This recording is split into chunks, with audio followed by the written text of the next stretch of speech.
بسم اللہ الرحمن الرحیم الحمد لأہلہ والصلاة علی اہلہا۔ سوشل میڈیا پر رائج روایات کی تحقیق سلسلہ نمبر 14۔ کیا نہار منہ پانی پینے کے فائدے اور نقصانات حدیث میں مذکور ہیں؟ جاننا چاہیے کہ حدیث کی کتابوں میں نہار منہ پانی پینے کے بارے میں کچھ روایات ملتی ہیں۔ نمبر 1 حضرت ابو سعید خدری رضی اللہ تعالیٰ عنہ کی روایت ہے کہ رسول اللہ صلی اللہ علیہ وسلم نے فرمایا، من شرب الماء علی الریق انتقصت قوته، جس نے نہار منہ پانی پیا اس کی طاقت کم ہو گئی۔ المعجم الاوسط للطبرانی حدیث 4646۔ اس روایت میں 3 راوی قابل اعتبار نہیں ہیں۔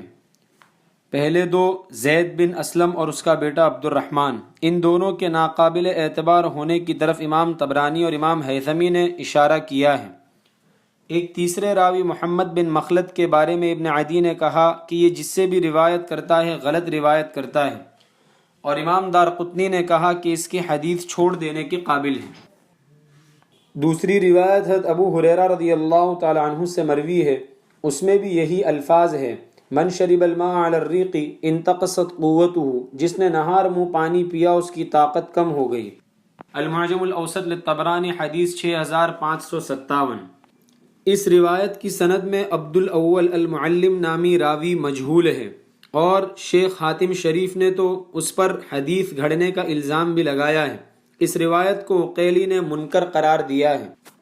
تیسری روایت حضرت عبداللہ ابن عباس رضی اللہ تعالی عنہ سے نقل کی جاتی ہے کہ رسول اللہ صلی اللہ علیہ وسلم نے ارشاد فرمایا، اے ابن عباس، کیا میں تمہیں تحفے میں وہ چیز نہ دوں جو مجھے جبرائیل علیہ السلام نے یادداشت بڑھانے کے لیے سکھائی ہے؟ تم کسی برتن پر زعفران کے ساتھ سورۃ الفاتحہ، سورہ فلق، سورہ ناس، سورہ اخلاص، سورہ یاسین، سورہ واقعہ، سورہ جمعہ اور سورہ ملک لکھو، اور پھر اس لکھے ہوئے پر زمزم کا پانی یا بارش کا پانی ڈالو اور اس میں 3 مثقال دودھ ملا کر نہار منہ پی لو۔ یہ روایت الفردوس نامی کتاب میں ملتی ہے۔ یہ ایسی کتاب ہے جس میں صرف ضعیف اور من گھڑت روایات جمع کی گئی ہے، لہذا اس کا بھی کوئی اعتبار نہیں ہے۔ چوتھی روایت حضرت ابو ہریرہ رضی اللہ تعالیٰ عنہ سے نقل کی جاتی ہے کہ رسول اللہ صلی اللہ علیہ وسلم نے ارشاد فرمایا، شرب الماء علی الریق یفقد اللحم، نہار منہ پانی پینے سے چربی ختم ہوتی ہے۔ الکامل فی ضعفاء الرجال۔ اور بعض کتابوں میں اس طرح ملتا ہے کہ نہار منہ پانی پینا چربی کو بڑھاتا ہے۔ اس روایت کی سند یعنی چین میں عاصم بن سلیمان الکوزی ہے، جس کو محدثین نے جھوٹا اور حدیث گھڑنے والا قرار دیا ہے۔ محترم حضرات، خلاصہ یہ کہ نہار منہ پانی پینے کے متعلق رسول اللہ صلی اللہ علیہ وسلم کی طرف سے کسی فائدے یا نقصان والی بات کو ثابت نہیں مانا جا سکتا۔ اس روایت کی تحقیق ہم نے شیخ طلحہ بن بلال منیار حفظہ اللہ کے بلاگ الاجوبۃ المستحسنہ فی تحقیق الاحادیث المشتہرۃ علی الالسنہ سے لی ہے۔